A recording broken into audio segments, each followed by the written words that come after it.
All right, another perspective to try to explain kind of our motivations and our choices, our decisions and preferences is comes from evolutionary psychology. We talked about this very briefly, like I think the first week of class or something, and a lot of you seemed interested in it, so I thought I would include it. So let me give you kind of a caveat before I talk too much about evolutionary psychology. There is, again, kind of a lot of debate and controversy over this field as a whole. One of the biggest issues, I would say, is that a lot of theories that come out of evolutionary psychology are very difficult to falsify because they're talking about things that happened like, 200,000 or 2 million years ago. And, most of the time when we're thinking of evolution, like in a biology class, we're looking at evolution of physiology, where you can maybe find like fossils or, physical evidence to try to support a theory. But in evolutionary psychology, we're talking about human behavior from that time period, from 200,000 to 2 million years ago. And so there's no fossil record of human behavior, right? Really the only record we have of human behavior is going to be like written language or, like stories that are passed down from generation to generation. And if we're going that far back in time, we're not going to have that written record. So because of that, a lot of these theories, like I said, they're very hard to falsify. And like we talked about, beginning of this class, if something's not falsifiable, then we can't really call it a valid theory.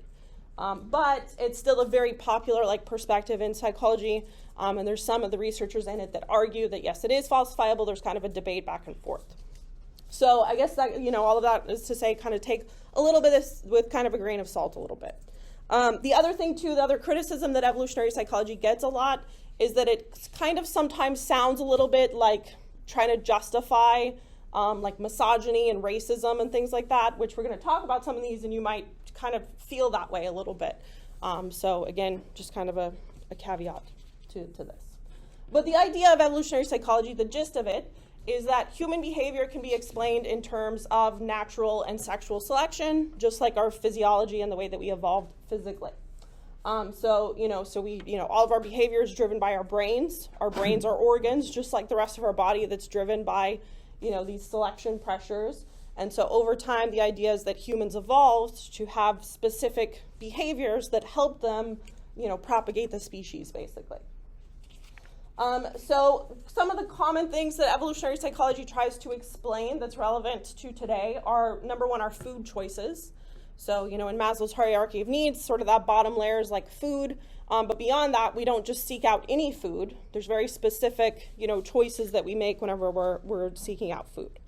So I want you to think if, let's say that you didn't have to worry at all about health or calories or any of that, and you also didn't have to worry about money.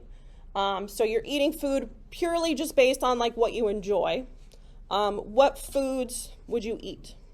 Yeah. Any food that's high in sugar or fat. Okay, yes, you get right to the point. So anything that is high in sugar or fat.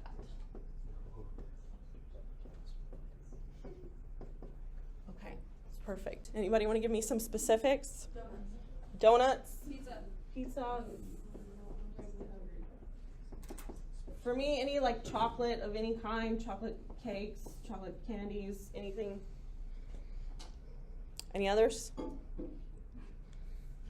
Okay, well, we got straight to the point very quickly anyway. So all of us have kind of this motivation, right? We all prefer foods that are, objectively not healthy, right? If we just constantly ate things that are high in fat or sugar, I'll also put salt on this list, right? Potato chips would be another one probably a lot of people would eat a lot of.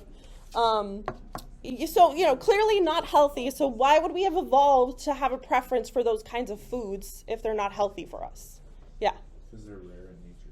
Yeah, so if you think about our evolutionary history, so I should maybe back up a little bit too and sort of explain that, according to evolutionary psychologists, most of our evolution took place, like I said, 200,000 to 2 million years ago. At that time, humans were mostly living in Central Africa and kind of hunter-gatherer societies. They didn't have, obviously, any of the technology we have today. And so if you're a hunter-gatherer in that setting, to come across food that has any of these things would be extremely rare.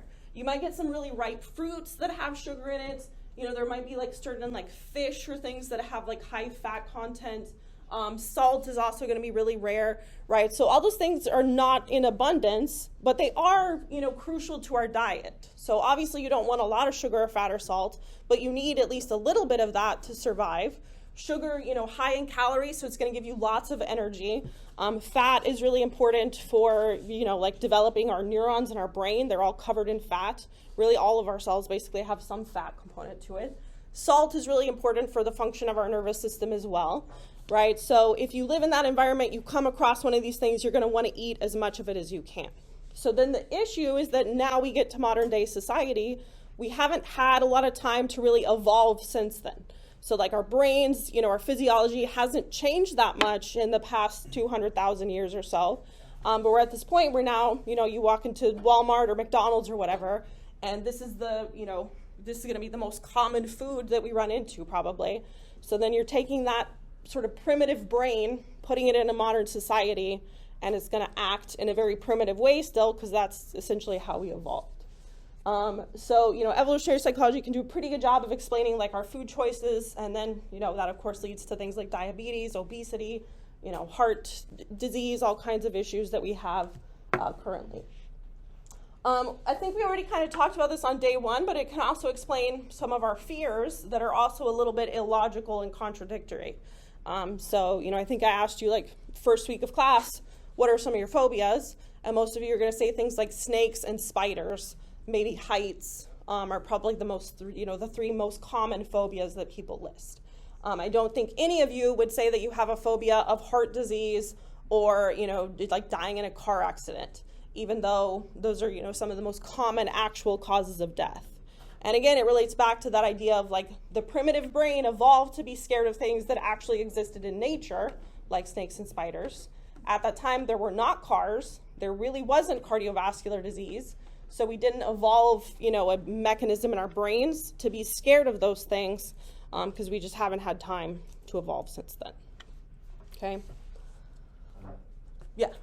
It's like it might just be a generational thing, but anybody that saw Final Destination as a child yes, had yeah. a logical fear of driving behind a log truck steel delivery truck. Yeah, definitely, for sure. I have the same thing. So I will say, another one of the issues with evolutionary psychology, too, is that it tends to really emphasize that evolutionary period and kind of ignores the fact that, like, we all have varying different experiences. If you saw that movie in childhood, that's going to have a huge impact on you. Those associations are going to stick with you probably your entire life. So, yeah, I saw the same movie, and I have the same fear. All right, so where things get a little controversial is when we talk about mate selection. So evolutionary psychology has a lot of theories trying to explain like why people pick the particular mates that they do, why we find certain traits attractive and not others. For this one, I think we'll do another kind of little discussion. So what I want you to do in a group, again, of like 3 or 4, is first pick like a celebrity couple that everyone in a group knows who they are at least. And talk a little bit about like what you think they see in each other. Like what traits do they have that attracted them to each other? Any celebrity couple you can think of. I probably won't know most of them, but that's okay.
Maybe same friend.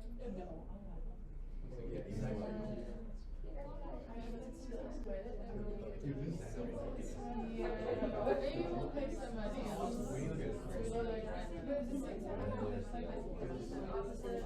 Yeah, that too, right? Maybe she likes Livingston's monument.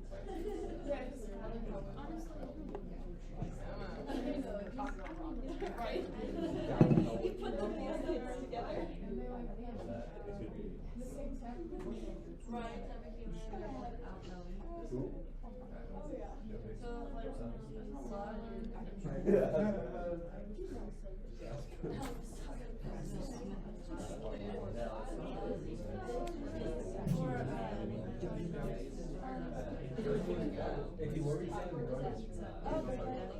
What did you say? Saying what they keep saying.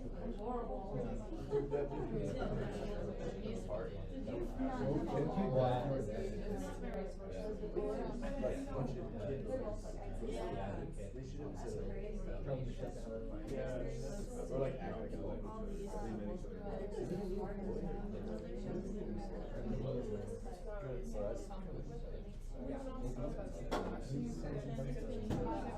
that's all you're Right.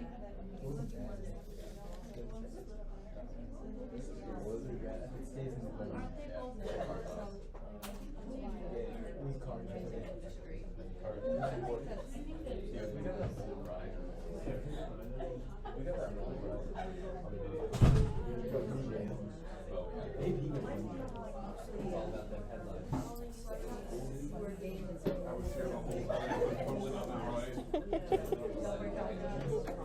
Only 40 minutes, not an hour. Not that bad. Are you a big fan? Am I what? People that said that was interesting. One of them it's called Subliminal. I think I don't think I've read it. So I have it like on my shelf and stuff. It's on killing. Okay. You can read that it was about the second how hard it is to like remember your own speech. Oh yeah. How it changes based on it starts with stabbing or like close combat and ends with like calling you your own friends. Oh right, yeah. I was just saying it. It's a heavy book. It's like that big. That's interesting. Check them out, yeah. I mostly read fiction in my free time just because I spend so much time like absorbing all the nonfiction in my job. So, but yeah, the On Killing one especially sounds interesting.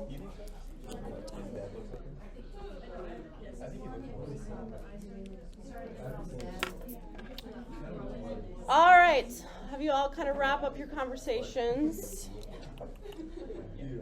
Anybody want to volunteer to share a little bit of what they discussed? Yeah, Margaret. Mainly what I've been saying, they like to be funny people. Okay, do you want to tell me who you picked just to give us context? It's fine. I kind of talked about like Tom Holland with Zendaya, Okay. like Tom Holland cross-dressed. Right.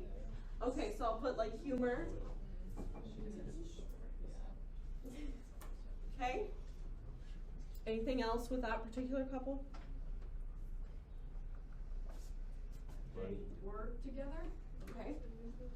Work together. That probably means they have like similar interests to some extent.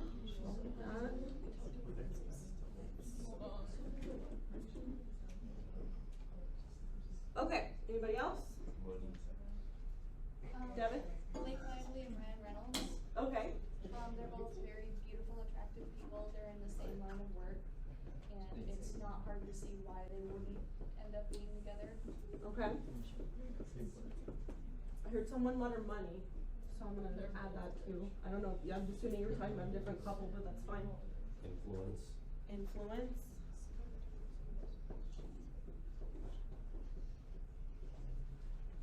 Okay. Anybody else have any traits that aren't up here yet?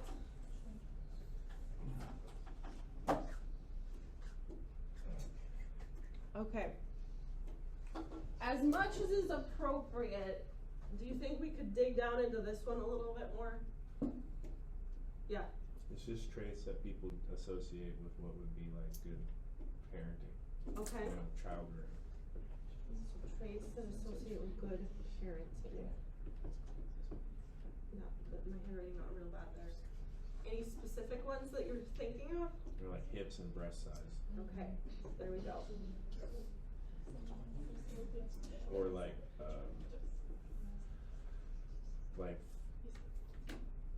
physical health, I suppose. Okay. People would rather have a healthy partner.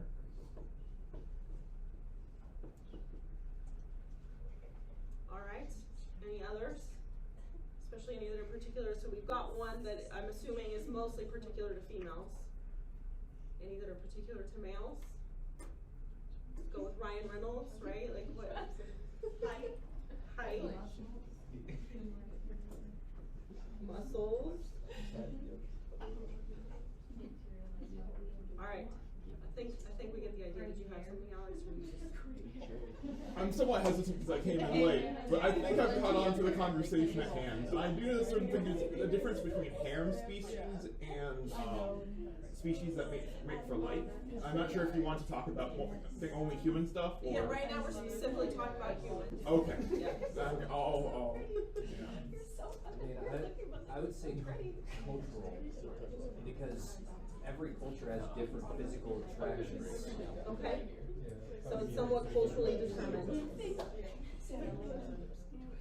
mean, best example would that be like tribes in Africa that, you know, lip rings or neck rings.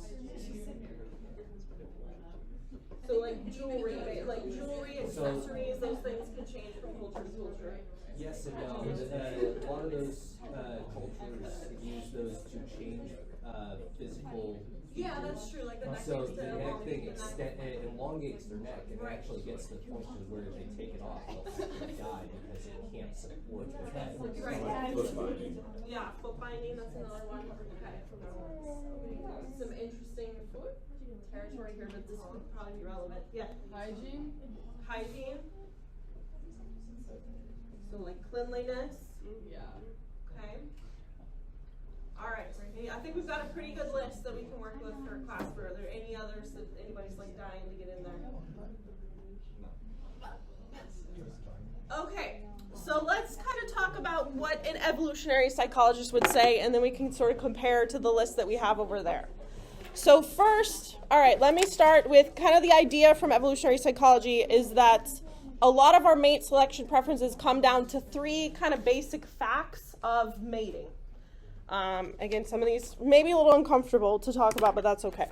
One of these facts is that women, just by nature, are going to be more invested in their offspring because they have to spend the 9 months of pregnancy carrying that child to term, that a man does not. I'll also say, you know, as we're having this discussion, we're talking specifically about obviously heterosexual, cisgender people.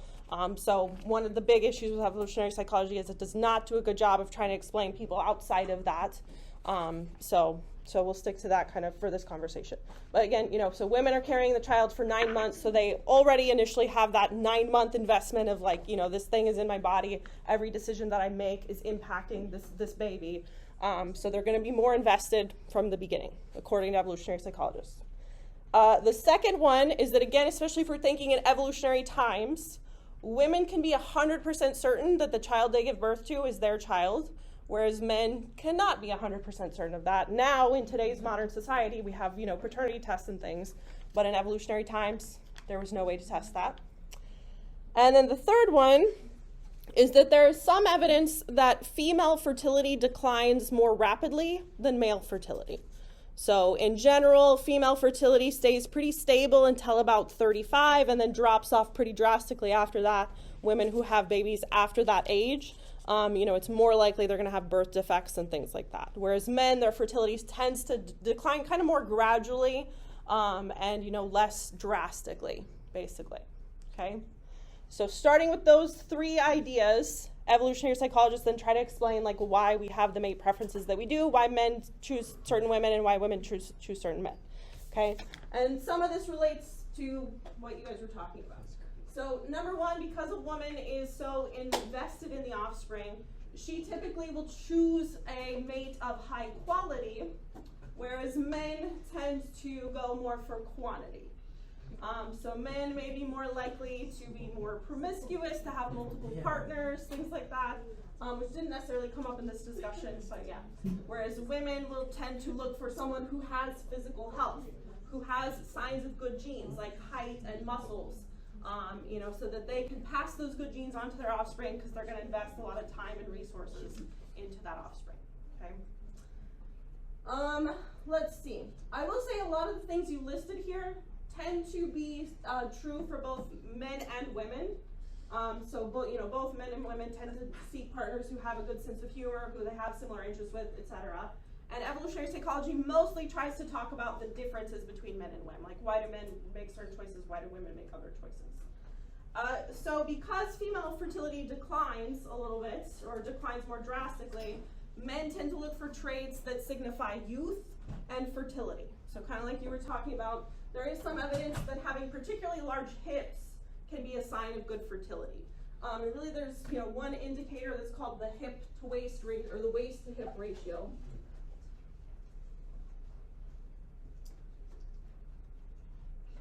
Which is exactly what it sounds like. If you measure the circumference of the waist, the circumference of the hips, and you look at the ratio between those two numbers, the ideal ratio is about 0.7.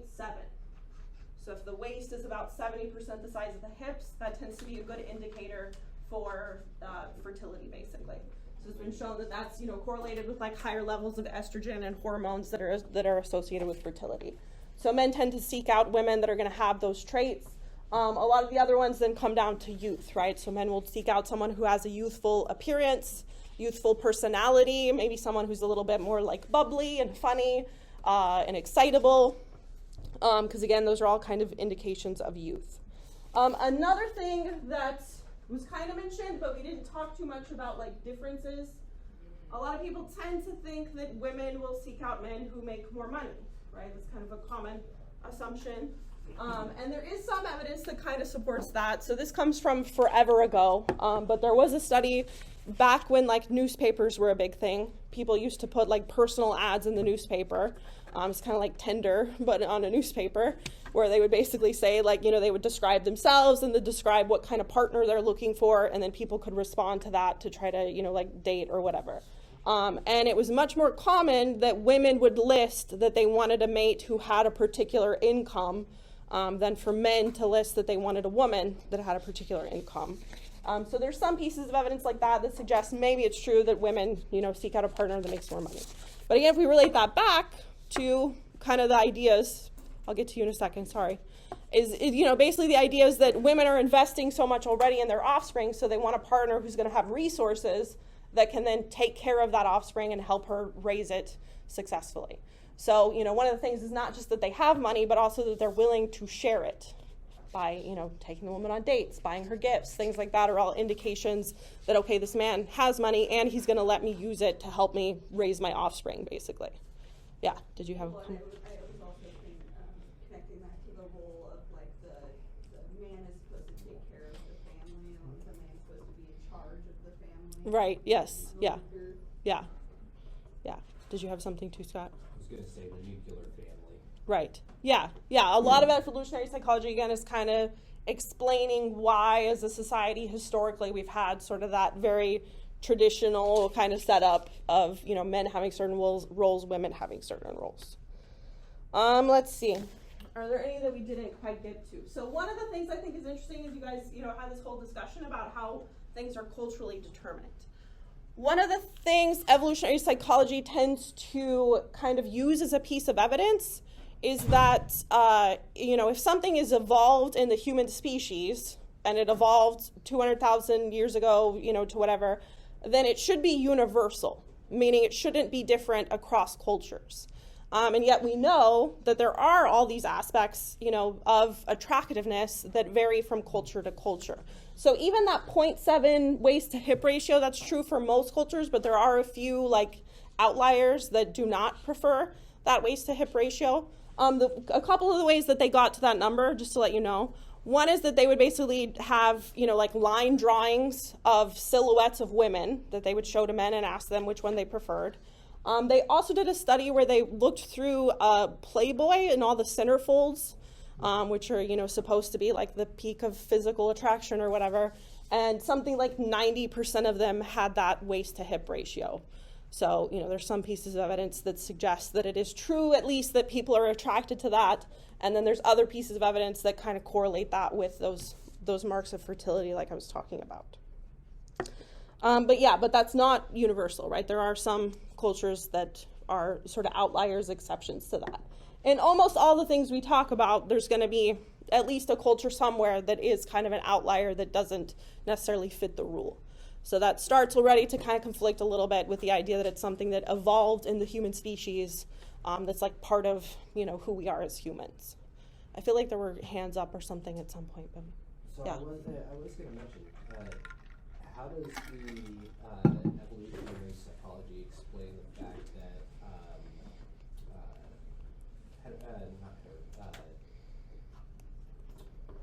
single man, single woman was not an evolutionary process as opposed to a religious thing that began in the Middle Ages? Can you elaborate a little bit more on what you mean by So- single man and single woman, just so I'm So, sure I'm following the couples. question? So Right. prior to Middle Ages, there's Mhm. you know multiple examples that I can't think of right now, but I've seen a couple of Oh, you mean like monogamy? monogamy. When you say versus- when you said single, I sorry, thought you meant like couldn't think not of the in a word. relationship, but I see what you mean, Yeah, like where you have one woman with one man. Yes. So Yeah. monogamy prior to the Middle Ages wasn't a real thing. Right. And it only became a thing after kings of power came in and used religion as a means to control the populace. Yeah. Yeah, that's an interesting point, and I think I've heard that as also like one of the criticisms against evolutionary psych. And it is one of the issues, like I was saying, it's like we're talking about things that happened so long ago. And sometimes, especially if you read the work of actual evolutionary psychologists, it sometimes sounds like they're observing something that happens now, like the fact that, you know, Playboy centerfolds tend to have a waist to hip ratio of 0.7 or whatever, and then they go back 200,000 years and try to say something that happened then, you know, influenced this thing to happen now. Like I said, it's really hard to falsify that, number one. So is it a valid theory? You know, we could debate that. And then, yeah, it's kind of like they're ignoring this entire 200,000 period of, you know, human culture and society shaping things in a specific way, and sort of de-emphasizing that role of society. So, yeah, I think that's a, you know, totally valid criticism. Yeah. On that kind of same idea, I had actually kind of heard a little differently where, you know, human children take in way more resources than any other mammal or anything else on the planet, that two-parent households are actually incredibly important. So it was really important to have a group of people at home that took care of the child while, like, monogamy is what provided the ability to raise all of the resources it takes to, because someone's always raising the kid and someone's also, like, we are such efficient hunters and gatherers that not only do we gather enough for ourselves, but we gather enough to go share with our family afterwards. Yes.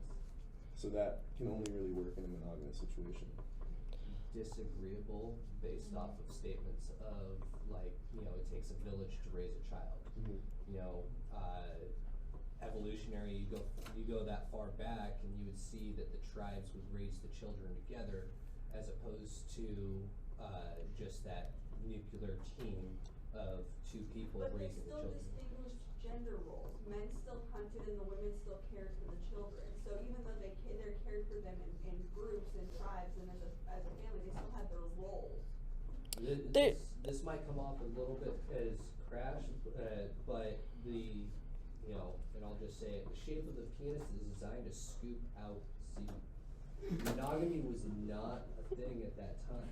It was whoever could inseminate as many people to pass on genes. So that's a common trait throughout mammalian. Yes. Like, it's not necessarily something that came from humans. Yes. It could have happened before. Like, I'm saying that our civilization, Yes. it didn't start with religion. We've always had it wouldn't work. We have to work together. I think That's so. what makes us human. I think you guys are saying kind of the same thing, but coming to a different conclusion based off of it. So the idea that I think you're agreeing on is that it takes a lot of resources to raise a child, right? And that You know, if you had one parent raising a child, that would be extremely difficult because they're not going to gather enough resources, right? I think what Scott is saying is that even having two parents in a monogamous relationship, that might not even be enough. And so if you have like a polygamous relationship where there's, you know, maybe, I think the most common forms of polygamy prior to religion were mostly there was one male who had multiple wives, for example. Then in that case, you have, you know, maybe only a few of those wives actually give birth to children, maybe the others don't, but you have more hands available to help raise those kids. Do you get what I'm saying? So I think you're both agreeing that, like, yeah, you need lots of resources, but did that resort in monogamy or polygamy, right, is kind of the controversy you guys are having. I do think there is, you know, quite a bit of evidence that there was polygamy prior to religion, but that it was in very specific forms. It wasn't, you know, necessarily like everybody's just mating with everybody or whatever. Like, there's still some constraints to it in, like, societal expectations, basically. So, yeah. Yes, yeah. I also will say, I don't know, I've heard the thing about the gender roles, you know, for a while, but I've also read some stuff that might not be as clear-cut and true as people think it is. That, you know, women, first of all, often it was men hunting, but women were out doing the gathering. They were gathering, you know, berries and supplies and all kinds of things, and they were spending a lot of their time outside of the house. They might take, you know, the child with them in like a little basket on their back or whatever. But, you know, it's not necessarily the case that they were at home just focusing on raising the child. What was that? Yes, yeah. So they were playing a significant role in, you know, contributing to things other than child rearing. And I think kind of like Scott was saying, too, that it was often, you know, a whole village. You guys are treading into controversial territory, so we can go even more controversial if you want to. So, you know, one of the things I was debating on including or not is, like I said, a lot of evolutionary psychology focuses entirely on heterosexual, cisgendered couples. But there are some evolutionary psychologists that also try to explain homosexuality and how that would have evolved, right? Because if you just stop and think about it, it's like, you know, why would homosexuality evolve? Because then you're not procreating, you're not passing on your genes. One of the theories kind of relates to what you guys are talking about. It's sometimes called the gay uncle theory, which is kind of a silly name, but it makes sense. So the idea is that if you have a recessive gene for homosexuality, so it gets passed on sometimes, and, you know, the person will only express homosexuality if they have two of those recessive genes. You know, if they have one recessive and one of the dominant, like heterosexual, then they'll be heterosexual, okay? So the idea is then that some men will inherit that two of those genes, and they will be homosexual, they won't have children, but they will be available to be an extra set of hands to help take care of their nieces and nephews. So that when you have those issues of like lack of resources, you have another person in the family to help raise those children, essentially. Some of the pieces of evidence that that's true, one of them is that it's been shown that men who have more older brothers are more likely to be homosexual. So kind of the idea is, number one, that shows that it might be a recessive trait just because just statistically speaking, the more men you have in your family, the more likely it is that two of them are going to get that recessive trait. But it also kind of adds to that idea that, like, you know, if you already have 3 older brothers who are having children, maybe it'd be helpful to have a 4th brother who's not going to have children so that he can help raise those nieces and nephews. Kind of like to try to help with overpopulation, or like to... In a sense, yeah, overpopulation, like within a family, I would say. Like within a family, if you have, you know, tons and tons of grandkids and there's not enough resources to support them, then it makes sense that maybe you have, you know, a couple of those offspring that cannot have more offspring so that they can focus on, you know, helping bring in more resources that aren't necessarily going to a bunch more kids. Does that make sense?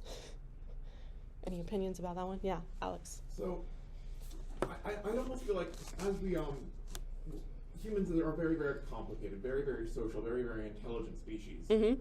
And I think a lot of that, the benefits that we got evolutionarily come with a lot of unintended features. Yes. And I think that this is probably one of those. It's not a bad thing, of course, but in fact, it's a good thing in many ways. A lot of the things that we value in life are kind of part of these unintended features of intelligence and social influence in our minds. But even, you know, kind of, I'm thinking about, if you want to think about it mechanically, you talked about the 0.7 ratio. Mm-hmm. Well, what people, when it comes to the things we desire or like, oftentimes, like, okay, we're going for we are evolved to try to seek out this one thing, but oftentimes it goes too far. So oftentimes that ratio that the guys are looking for is going to be much larger than it would be healthy. Right. Because Yes. and in some ways, okay, well, you're looking at, all right, the brain wants to get people attracted to people of the opposite sex. Well, what if it just kind of bugs out a little bit, and now they're attracted to everyone or to the Right. same sex? Yeah. And so it's like, well, that Yeah. would make sense given all the complicated mechanisms behind all this. Yeah, I think I get what you're saying. And it is, I can't remember the name. There's a name for when, like, there's a trait that evolved because there's selection pressures for it. But then if you just look at the gene, like, for that trait, there's some other trait that just, like, is right next to that one on the chromosome. And then, like, those end up evolving as a pair, even though, like, this trait wasn't necessarily helpful. It just kind of, like, hitched a ride on this other trait. So, yeah, it could be totally something like that. Who knows? Yeah. All right, great discussion. Any more comments or questions about evolutionary psych? Again, I'll say a controversial field, all kinds of debates still ongoing within it. Take all of it with a grain of salt because, again, a lot of it is very difficult to falsify. So.